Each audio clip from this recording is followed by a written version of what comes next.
ay may malawak na walang mawala. Isa po ang pagkakas. Tawag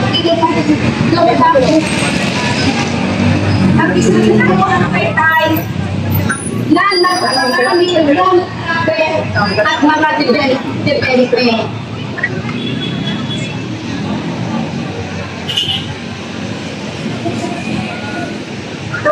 Napakarami pong developer kung travel sa Taytay.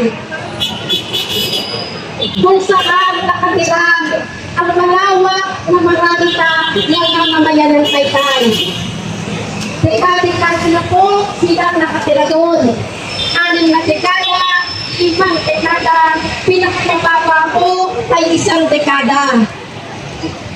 Subalit, ang nararanasan po ng marami ng mamamayan ng Taytay ay sobrang kahirapan dulot ng pangsalangkap o pagdedeveloper ng mga nagkakaroon uli o ng mga nagkakaroon ng negosyante dito sa ating bansa.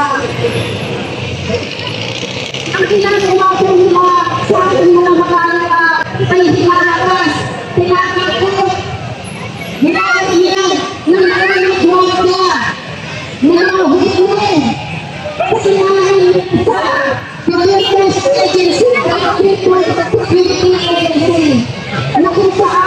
okay guys, like naman tayo dyan sa ating live. Salamat guys.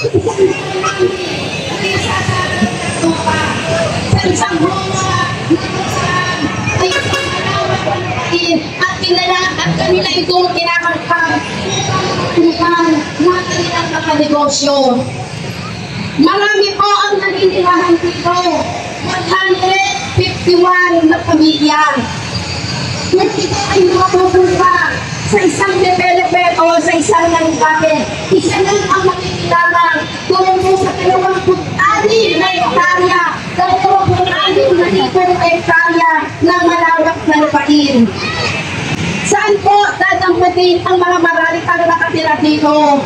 Na halos 6 na dekada na pong nakatira. Ngayon ay nilalangrap nang sinasabi nila na hindi naman lumilitaw at hindi nagpapakita sa mga community o sa mga mararitang nakatira doon na sinasabi nilang PCSO. Pero hindi po kami naniniwala. Alam po namin na isa ang PCSO sa alam na doon. POP meron din, doon ako galing. POP. Sige pa po din ang naranasan na sila ay inakasaan pa rin, hinaharas.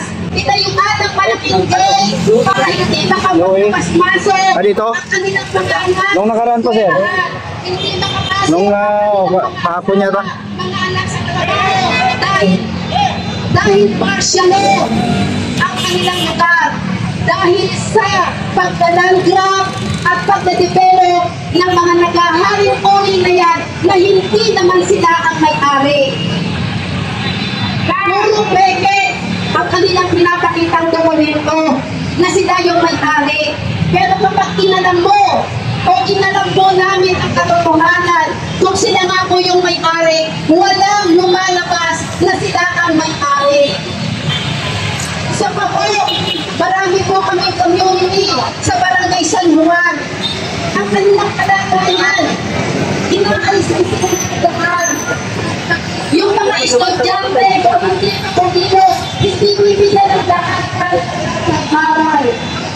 Ngayon, inaalisan sila ng tubig. Parang sila ay may mayon. Wala rin silang kuryente. Sa isang bahagi kami huwa sa Siwan o sa Barangay San Juan, bawal magpasok ng mga materyales para maayos yung kanilang mga barong-barong. Bawal magpasok ng mga palamba para tampakan yung mga lugar na kung saan sila ay binabaha. Pero kapag ang nagsalita sa lokal na pamahalaan ay katulad nilang may pera, madaling makapasok ang materyales, madaling makapasok ang palamba. Pero kapag ang maralita ang pumupuntukan, itiusap na sila ay pasukan ng at materyales, walang tugon ang lokal. Ang sasagot, wala kami magagawa. Yung isa po kapunin namin, dito din po sa Barangay San Juan, ay inaalis ang tinagdaan. Sino po ang developer o developer na nangangilitan at nagpangmukha doon? Santa Lucia! Ang Santa Lucia, napakarami ng lupa. Pero bakit kailangan niya pang agawin o inandra yung lupang pinatitikan ng mga mabalita? Inaalisan sila ng right of way. Hindi sila ikang matulungwe. Dahil nito ay kawan. Dahil hindi daw pinakit. Pero, hindi ako, hindi ko dahil sila na ako makikulong sa kasalita. Hindi kong sukaman sa ating malalita o ang malalita. Nakuha ko natin natin sa national, sa DNR, at kung saan department ng gobyerno nagsasabi na walang may-ari.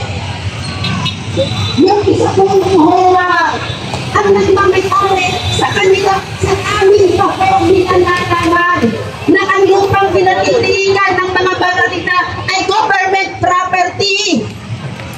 Nang wala po nila, government property. Gusto nyo pinagpili sa mga land grabber at developer ng lupa. Saan pwede pulutin ang ating mga baralitang lungsod kung palaging ganito po ang sistema ang kumitiran sa ating ipugan? Nananinilahan ang baralita sa malawak na lupaginasaysay na walang nagmamay-ari. Pero kami ang ginagawa ng lokal sa buwatan ng mga land grabber, sa buwatan ng mga developer at lupagulitan para mawalan ng tirahan ang ating mga baralita ng AI. Napaka-unfair ng gobyerno na to. Yung mga baralita na kung saan ay higit nilang pakikinabangan sa aliyok ng buwis, sa aliyok ng tax na ngayon ay kinukurator nila. Mga baralita ang nagtatax, mga baralita o mamamayang Pilipino ang nagtatax sa bawat presyo o sa bawat produkto na binibigyan natin. Kahit hindi po ako mali, malaking halaka. Isang kailan mo na nagdaan na tumakong resista at hindi ang mundo. Kailangan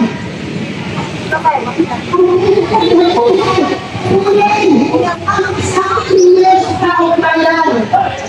Inaalisan niyo ng tiyak na paninirahan.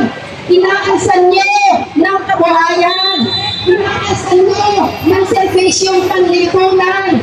Pinabaha, nagda-landslide. Ito ba ay isang matinong gobyerno upang nangyayon sa ating bayan? Ang gobyernong ito ay makasarili. Wala siyang iniisip kundi sila lang na nakaupo sa pwesto. Hindi nila naiisip yung malawak na mamamayan na kung saan ay siyang nagbibigay sa kanila ng kanilang kinakain sa pang-araw-araw, nagbibigay sa kanila ng kanilang luho sa pang-araw-araw.